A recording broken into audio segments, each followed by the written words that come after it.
करिश्मा कपूर ने शेयर किया अपनी मदरहुड का एक बड़ा experience. Honestly, it does. I think first time you're like so paranoid, and as it is, I'm like a very particular kind of person. So second time round, it's much easier, definitely. जी हाँ, लोलो ने reveal किया माँ बनने पर feel होने वाला एक ऐसा एक्सपीरियंस जो हर वुमन रियलाइज करती है। I think during Samaira's time, I didn't sleep for 1.5 years. I mean, I literally did not get a good night's sleep because I was so worried, and I would keep getting up and going and seeing the baby, and is the baby okay? But second time round, you realize that, you know, it's okay.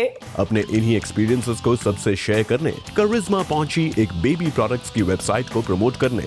लेकिन करिश्मा के इस नए अवतार को देखकर अगर आपको लग रहा है कि करिश्मा भी क्या शिल्पा शेट्टी की तरह बिजनेस वुमन बनने की तैयारियां कर रही हैं, तो इस सवाल का जवाब भी खुद करिश्मा से ही जान लेते हैं।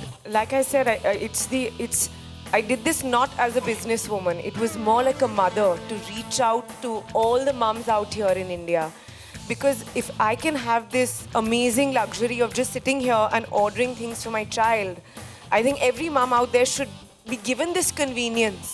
Okay, we hope करिश्मा की बात ने आपको कन्विंस कर दिया होगा। तो अब जरा थोड़ा ख्याल लोलो के उन फैंस के एक्साइटमेंट का भी रख लिया जाए जो करिश्मा के कमबैक पर नजरें लगाए बैठे हैं। तो करिश्मा से ही पूछ लेते हैं उनकी अपकमिंग फिल्म डेंजरस इश्क से उनके कमबैक के एक्सपीरियंस के बारे में। It's hopefully in touchwood a step above than what I've done. I think that's what the character offers me. Plus it's a 3D movie and it's very different. I don't really mean in the cliched way different. It is because it's got 3D. It's got different.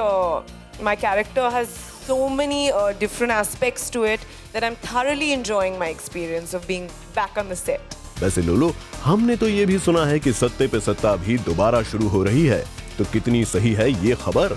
हाँ जी, वो film भी शुरू होने वाली है। हाँ जी, वो film भी शुरू होने वाली है। अब जब सवालों के जवाब लोलो से यस में ही मिल रहे हैं, तो क्यों ना करीना और सैफ की नेक्स्ट ईयर होने वाली शादी के बारे में भी पूछ लिया जाए करिश्मा से। Oh my God. Honestly, please, we haven't met. Okay, honestly, very honestly, we don't have a date. There's nothing as yet, as far as I know, planned. And I'm sure when they do decide, everyone will know about it.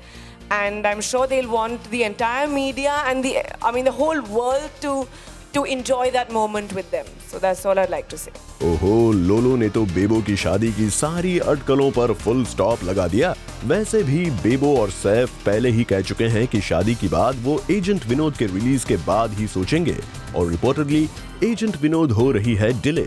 तो फिर लगता है करिश्मा जो कह रही हैं बेबो और सैफ की शादी के बारे में वो सही ही होगा। वेल, जहां तक बात है करिश्मा के इस बेबी प्रोडक्ट्स की वेबसाइट के प्रमोशन की, तो इसे लोलो और मंदिरा बेदी की मौजूदगी ने खास बना दिया। लेकिन इवेंट का सारा लाइमलाइट लोलो के नाम ही रहा। आखिर उन्होंने माँ बनने के एक्सपीरियंसेस के साथ साथ सैफ और करीना की फिलहाल शादी का कोई प्लान ना होने का सीक्रेट भी आउट जो कर दिया। और चेतना सिंह, ज़ूम, मुंबई।